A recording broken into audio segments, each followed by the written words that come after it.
So our topic would be regarding on the in situ conservation.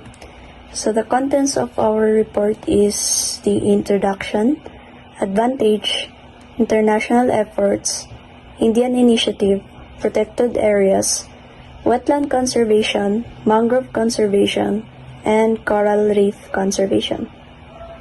Hi, so I will be tackling about the in situ conservation.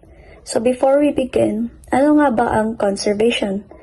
So conservation is the careful management and protection of natural resources, including biodiversity, habitats, and ecosystems. This is to ensure their sustainability for future generations. And this also involves various strategies such as habitat preservation, restoration, sustainable use of resources, and efforts to prevent species extinction. So the conservation aims to maintain the balance and functioning of ecosystems while also considering the needs of human communities. And moving on to the in situ conservation. So the in situ conservation, this refers to the conservation of species and ecosystems within their natural habitats. Instead of removing organisms from their natural environment and placing them in artificial settings like the zoos or botanical gardens, in situ conservation aims to protect and manage ecosystems and habitats to ensure the survival of such species in their native surroundings. So also, the in situ conservation strategies often involves the establishment and management of protected areas such as the national parks, wildlife reserves, and marine protected areas. So these areas are designed to safeguard biodiversity, preserve critical habitats, and maintain ecological processes. In addition to protected areas, this may also involve sustainable land use practices, habitat restoration efforts, and community-based conservation initiatives. So the primary goal of this in situ conservation is to maintain the viable populations of species in their natural habitats, thereby supporting ecosystems' health and resilience. So by protecting entire ecosystems, in situ conservation efforts can help safeguard biodiversity, mitigate habitat loss and fragmentation, and address threats to such as habitat destruction, pollution, climate change, and invasive species. So moving on to the advantages of the in situ conservation. So first is we have the preservation of genetic diversity, which is by protecting species in their natural habitats. This helps maintain the genetic diversity within populations. Next is the protection of ecosystems. So under this is it safeguards the entire ecosystems, including all the species and interactions within them. This approach helps maintain the ecological balance and functioning of natural habitats, which in turn supports the overall health of the planet. And next is the promotion of natural behavior. So animals and plants in their natural habitats exhibit natural behaviors and interactions, which can be crucial for their survival and well-being. Next is the cost effectiveness. Compared to ex situ conservation methods such as captive breeding or seed banks, in situ conservation can be more cost-effective in the long term. Once habitats are protected, they can often sustain themselves with minimal human intervention. Next is we have the socio-economic benefits. So in this, it can provide socio-economic benefits to local communities through ecotourism, sustainable harvesting of resources, and the preservation of cultural values associated with natural areas. and this can contribute to local livelihoods and promote community involvement in conservation. And last is we have the conservation of endangered species. As we all know that endangered species are the animals which is there are only limited numbers of this kind of species. So many of these endangered species are best conserved in their natural habitats where they have evolved to thrive. So in this, can target these species directly, providing them with the best chance of survival and recovery.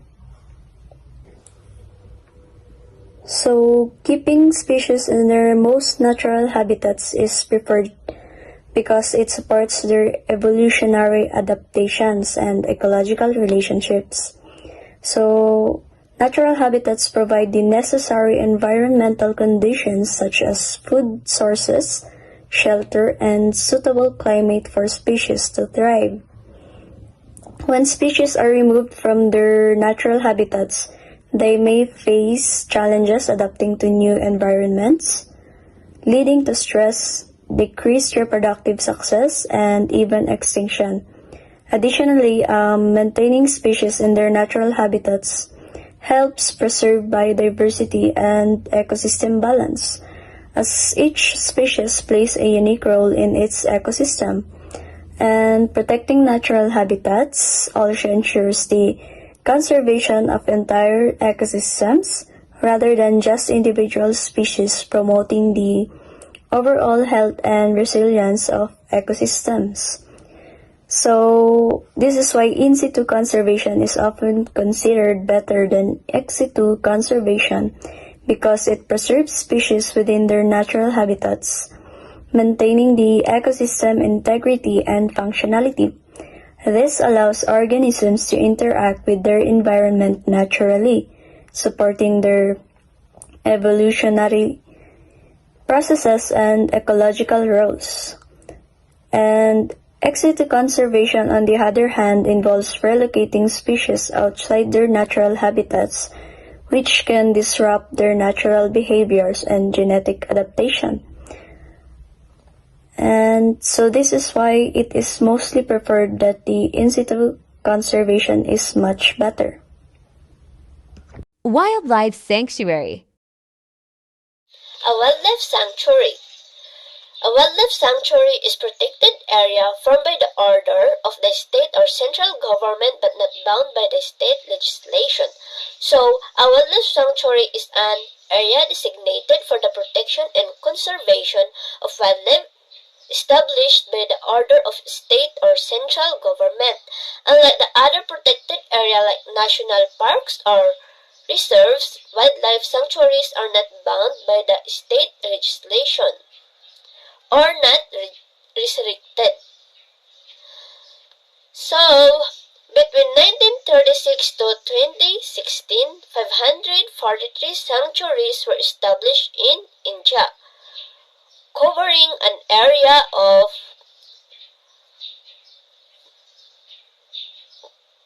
118,918 km2. No forest could be cleared for agricultural purposes. So, within a wildlife sanctuary, forest cannot be cleared or agricultural purposes. This restriction helps maintain the natural habitat of the biodiversity within the sanctuary. And killing, hunting, poaching is prohibited, but local people can gather flowers, fruits, firewood, medical plants, etc. in a small amount, and that is activities such as killing, hunting, and poaching of wildlife are restricted, prohibited in wildlife sanctuary. However, local communities is usually allowed to gather nut, timber, forest products such as flowers, fruits, fireworks, and medical plants in limited quantities. This is allowed often because to support the livelihoods of local people while ensuring sustainable use of natural resources within the sanctuary. So next is the private ownership being allowed. That means that individual organization can allow land or property within a wildlife sanctuary. This ownership could include residential or commercial building, agricultural land, or other structures. Next is public entry and roaming being allowed within a wildlife sanctuary for researches. Education and recreational purposes means that the visitor can enter the sanctuary under certain conditions. So, this condition is typically includes following designated paths, not disturbing the wildlife, and complying with the specific rule set by the sanctuary management. So next is the example of the wildlife sanctuary. So first is the Kedarnath Wildlife Sanctuary, Uttar Pradesh in India. The sanctuary allows private ownership within its boundaries and permit public entry for researches, education and recreation. It's known for its diverse flora and fauna. It is including rare species like the Himalayan monal pheasant. So next is the Kalidavi Wildlife Sanctuary, Rajasthan in India. Private ownership is allowed in Kalidavi Wildlife Sanctuary. This is home to species like tigers, leopards, and various birds species. Public entry is permitted for educational and recreational activities subjected to their guidelines. So next is the Ascot Wildlife Sanctuary, Uttarakhand in India. Ascot Wildlife Sanctuary, it is allowed private ownership and also allows public entry for resources, education and recreational purposes. It is known for their beautiful landscape and their biodiversity. So next is the Polycat Wildlife Sanctuary.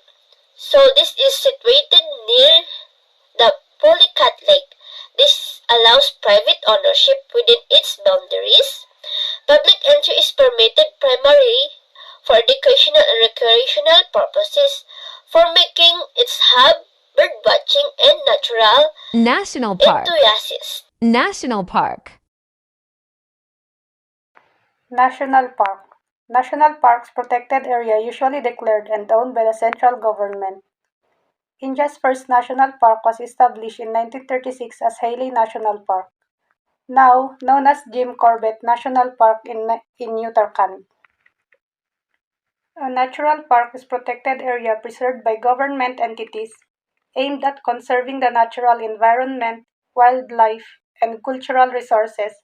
These parks, varying in size and landscape, offer activities like hiking, wildlife viewing, and educational programs. They play a crucial role in biodiversity conservation, scientific research, environmental education, and offer recreational spaces, contributing to mental and National physical Park. health and boosting local economies through tourism. Biosphere Reserve. Biosphere Reserve. Biosphere Reserve are a special category of protected areas of the lands or coastal environment where people are an integral component of the system. The first biosphere reserve of the world was established in 1979. Since the network of biosphere reserve has increased to 531 in 105 countries. We have the objectives of biosphere reserve. First is the conservation function, that is to contribute to the conservation of landscapes, ecosystem, and spatial variation. Next is the development function. This is to foster economic and human development which is socioculturally and ecologically sustainable. Next is the logistic function. This is to provide support for research, monitoring, education, and information exchange related to local, national, and global issues of conserving and development. We have the structure of biosphere research. We have the core zone natural or core zone. It represents an undisturbed or least undisturbed area of representative of ecosystem. Buffer zone. The buffer zone surrounds the core zone and is managed for research, education, and training activities. Traditional activities including timber production, hunting, fishing, and grazing are permitted. Transition zone. This is the outermost part of reserve wherein activities like settlement, cropping, forestry, recreation, and other economic uses continue in harmony with the same goal, with conservation goal. Wetland conservation. So wetland conservation is aimed at protecting and preserving areas where water exists at or near the Earth's surface.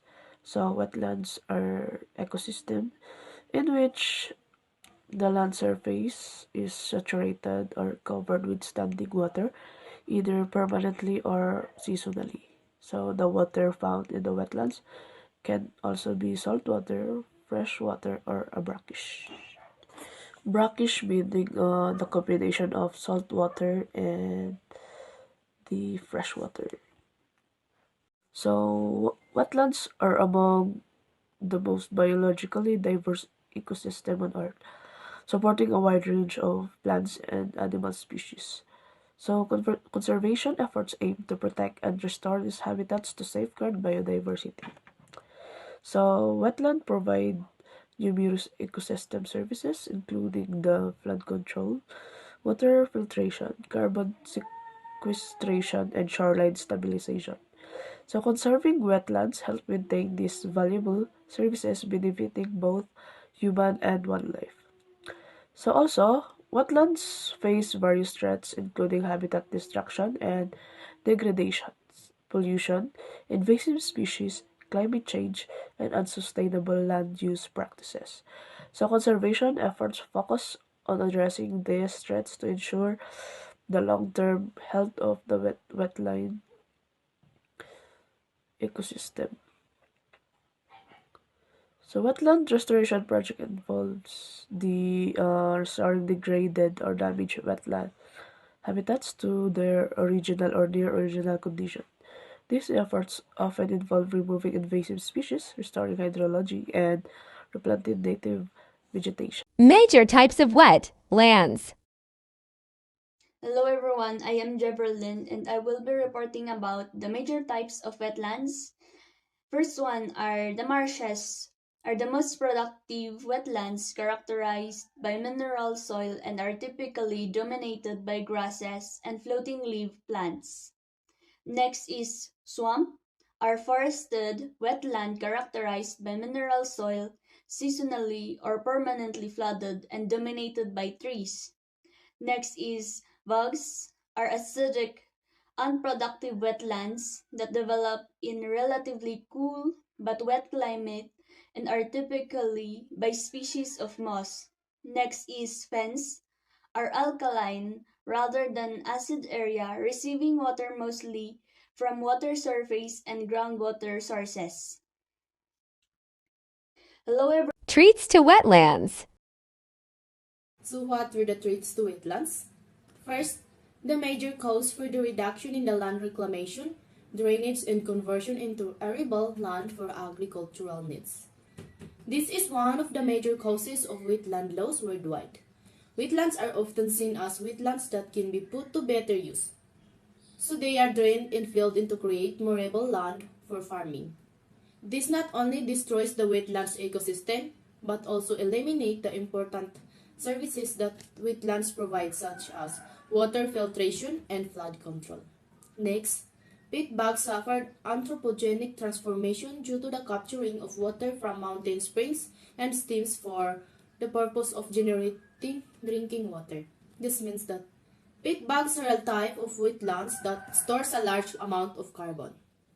When water is diverted from these areas for human use, it can cause the peat to dry out and release this stored carbon into the atmosphere, can contributing to climate change.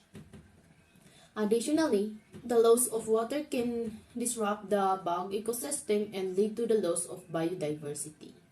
Next, ignorance, lack of monitoring are also responsible for wetland degradation.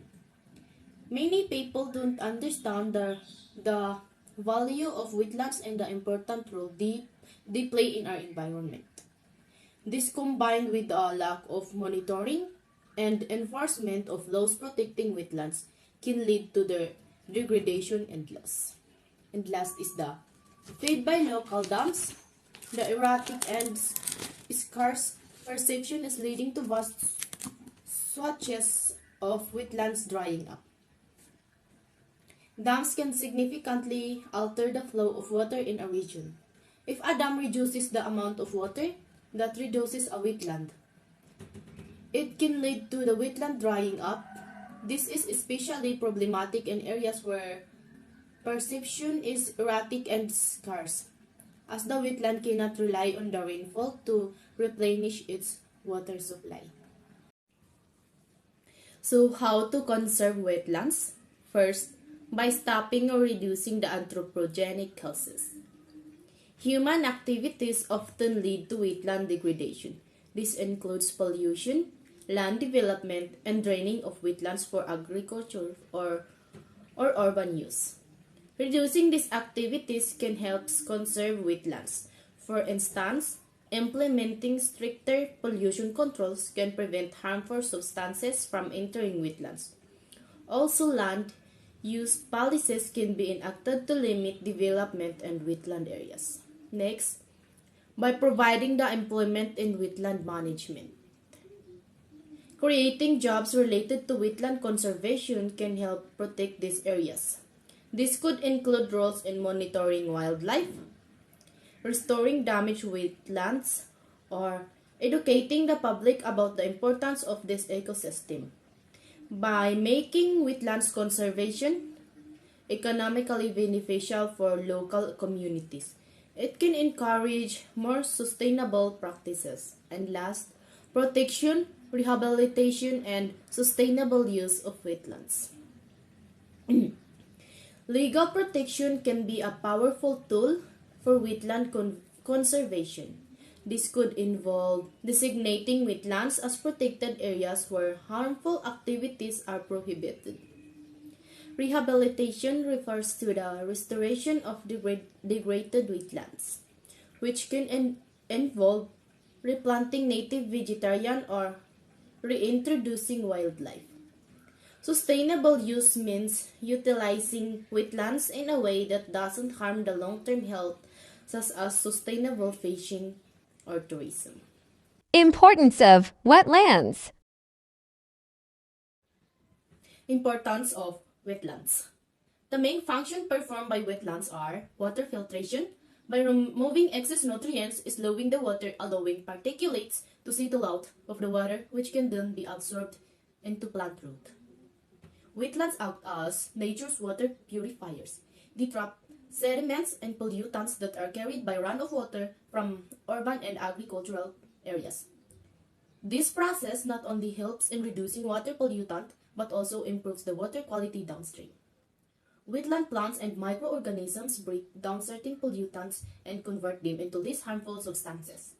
They also absorb excess nutrients like nitrogen and phosphorus, which can otherwise contribute to harmful algal blooms and bodies of water. Next, wetlands can also filter out and absorb harmful bacteria from the water.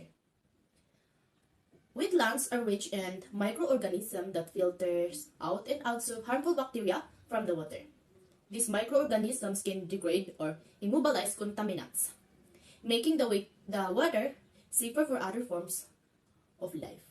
And next, storage wetlands can store approximately 1 to 1.5 groundwater to be recharged. Wetlands act as natural sponge, storing water during periods of heavy rainfall and slowly releasing it over time. This helps to reduce the impact of floods and prevent water logging in nearby areas. Additionally, wetlands can help to recharge groundwater aquifers, which are critical sources of drinking water for many communities. And last, Biological productivity wetlands are able to be highly biologically productive, also support through feeding and nesting of birds. Wetlands are among the most productive ecosystem of the planet. They provide a habitat for a diverse range of plant and animal species, including many that are endangered. Wetlands serve as breeding grounds and nurseries for many species of fish and shellfish, as well as critical habitat for migratory birds.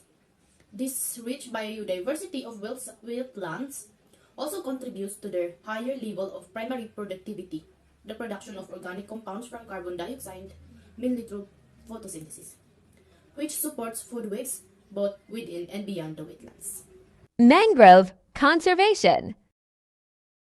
Everyone, it's Jeverlyn again, and I also be reporting mangrove conservation. Mangroves are trees or large shrubs that are salt tolerant and grow in intertidal zone in tropical and subtropical regions. They form dense forests along many coasts and are found in 123 countries and cover above 150,000 kilometers square globally. Wildlife habitat. 95% of all commercially harvested fish and shellfish are wetland dependent. Some part of the area are wetland managed for providing habitat of migrating birds such as waterfowl and songbirds. Many animal that lives in other habitat use wetland for reproduction. Example, herons and amphibians. Economic benefits: hunting, fishing, birdwatching, wildlife photography, and boating. Some of notable wetlands of India are Sandarban, Rashik Bell, Bihitor Kanika, and Vambanad. Where do mangroves grow? Where do mangroves grow? Mangroves grow only in the tropics and subtropics. They do not tolerate cold temperature well. They grow best in sheltered area with a low wave energies. Mangroves can be found in various parts of the Philippines, particularly in coastal areas and estuaries. Example in Hundred Islands National Park in Pangasinan, Puerto Princesa Subterranean River National Park in Palawan, Olongapo Island Wildlife Sanctuary in Cebu, Bakhawan Eco Park in Aklan. Traits to mangroves: deforestation or the clearing, cleared to make a way for agricultural land, human settlement, infrastructure, and industrial areas. Next is the over-harvesting or the illegal logging. These trees are useful for a firewood, constructions, wood chips, palm, palm productions, and animal fodder. Next is the river changes. Dams and irrigation reduce the amount of water reaching mangroves forests and erosions due to the deforestation. Next is the pollution. Contamination from the industrial waste, oil spills, and plastic dip harm in the mangroves ecosystem. Next is the climate change, where rising the sea levels increase frequently of storms and ocean acidification threaten mangrove survival. How conserve it? How to conserve it? Establish protecting area that reduce anthropogenic pressure. They are under threat to various degradation of the mangroves to various anthropogenic activities such as shrimp, aquaculture, palm oil plantation to conserve mangroves. There are several approaches that can be taken. First, we have the establishing protecting area. One of the effective way to conserve mangroves is by establishing marine protecting area that include mangroves in their coastal ecosystem. Second, restoration involves reforestation using appropriate species, shorting propagules, seed or seedlings of mangroves, supplying propagules to planter and planting This process helps to replenish the mangroves population and restore the ecosystem. Mangroves are particularly effective in the carbon sequestration as their root systems slow down tidal waters, slowing and organic materials to accumulate in low oxygen sediment, thereby slowing decay and storing more carbon. Third, we have the community involvement. Local communities often really of this ecosystem for their livelihood such as timber, for food and houses as well as fruit and other nature products.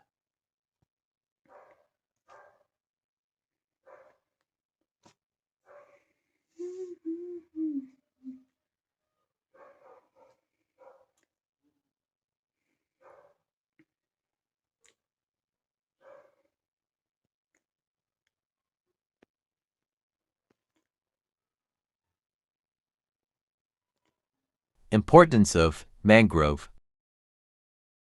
Importance of mangrove. Mangrove is incredible important ecosystem that provide numerous benefits to both the environment and human communities. Here are some key reasons why mangroves are important. First, we have coastal protection. Act as a nature barrier, protecting coastline from erosion, storm, surge, and tsunami. Their dense root system trap sediment and reduce that impact of wave, helping to stabilize shorelines and prevent land loss. Second, we have fisheries and livelihood. For supporting fisheries and providing livelihood for coastal communities, they serve as nursery ground for many commercially important fish and shellfish species, contributing to local economics and food security. Third, water quality improvement. Filter and purify water by trapping sediment, absorbing pollutants, and removing excess nutrition. This helps to improve water quality and maintain the health of coastal system. Fourth, tourism and recreation attract tourists and nature who appreciate their unique beauty and ecological values. Summary: mangroves are incredibly important ecosystems that provide numerous benefits. They act as natural barriers, protecting coastline from erosion and storm surge. Mangroves support rich biodiversity and serve as habitat for many plant and animal species. They are even at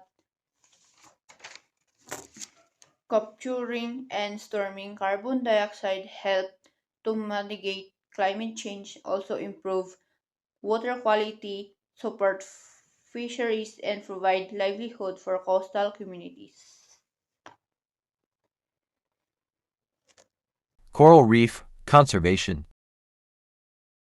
I'm Ken Sibayan and I'm gonna tackle the coral reef conservation. Coral reef referred to as the rainforest of the sea. There are mounds found in marine water as consequence of acceleration of calcium carbonate deposited by oceanic organisms like coral and shellfish. In order to save this important ecosystem from threats, including pollution, climate change, overfishing, and habitat degradation, effort was made to conserve coral reefs, including marine protected areas, cutting carbon emissions, encouraging sustainable fishing methods, and spreading knowledge about the value of coral reefs are example of conservation efforts. Effective conservation requires cooperation between local communities like NGOs, governments, and science. I'm Ken Sibayan, and I'm threats to coral reefs. The reef faces threats from inland pollution such as climate change, overfishing by dynamite and cyanide poisoning, coastal development, mining of coral reef rocks, ocean acidification, warming water, and ignorance. The climate change, rising sea temperatures lead to coral bleaching, where corals expel the algae living in their tissues, causing them to turn white and potentially die. Next is the ocean acidification. Increased carbon dioxide levels in the atmosphere lead to the acidification of ocean, which can inhibit coral growth and weaken coral structures. Pollution, run, runoff from agriculture, industries, and coastal development introduce pollution such as nutrients, sediments, and chemicals, which can harm coral reefs and the organism that depends on them. And overfishing, unsustainable fishing practices such as using destructive fishing gear or catching too many fish can disrupt the balance of coral reef ecosystem by removing key species. And coastal development activities like dredging constructions and tourism infrastructure can damage coral reefs by increasing sedimentation, pollution, and physical destruction. Next is the invasive species. Invasive species, both marine and terrestrial, can outcompete native species for resources and disrupt the delicate ecological balance of coral reef ecosystem. Addressing these threats requires a combination of local and global efforts, including marine protected areas, sustainable fisheries management, reducing greenhouse gas emission, improving waste management, and promoting public awareness and education. Threats to coral reefs. The reef faces threats from How to conserve coral reef. How to conserve coral reefs. By conserving coral reefs can be conserved by establishing marine protected in oceans, also reducing and treating causes. To conserve coral reefs, reduce your carbon footprint, practice responsible diving, avoid buying coral souvenirs, support sustainable fisheries, use reef-safe products, support organizations that protect reefs, educate others about reef conservation, participate in cleanup events, advocate for protective policies, and plant trees to reduce runoff. Importance of coral reef. So what is the importance of coral reefs? First, they protect the shores from storms and wave actions by slowing down the water before it gets to the shore, hence called barrier reef. Also, they provide protection and shelter for many different species of fish, and they help in nutrient recycling. Coral reefs play a crucial role in nutrient cycling within the marine ecosystem. They help to recycle distribute nutrients, promoting a healthy balance of nutrients in the surrounding waters. This benefits not only the coral reef ecosystem but also the productivity of nearby fisheries. So here's an example of in situ. First is the on-farm habitat features for wildlife conservation include hedgerows and stone walls instead of wired fences, insect and reptile basking spots and banks, wildflower meadows, and others. So the intentional creation of habitats for in situ conservation further involves the careful management of the biotic and abiotic factors. So next one is all trees typically display special relationships with other species such as mosses, lichens, fungi, or even other trees. A sycamore tree in the UK may become a phorophyte to a rowan tree. In other words, it may become a host to a rowan tree, allowing it to grow in a square somewhere on it. Some of these relationships are mostly possible with in situ conservation. And also, Amazonian poisonous frogs from the Dendrobatic They family have been observed to not secrete poison, while in captivity due to not being fed the poisonous arthropods they eat in the wild, such as ants and centipedes. And that's all.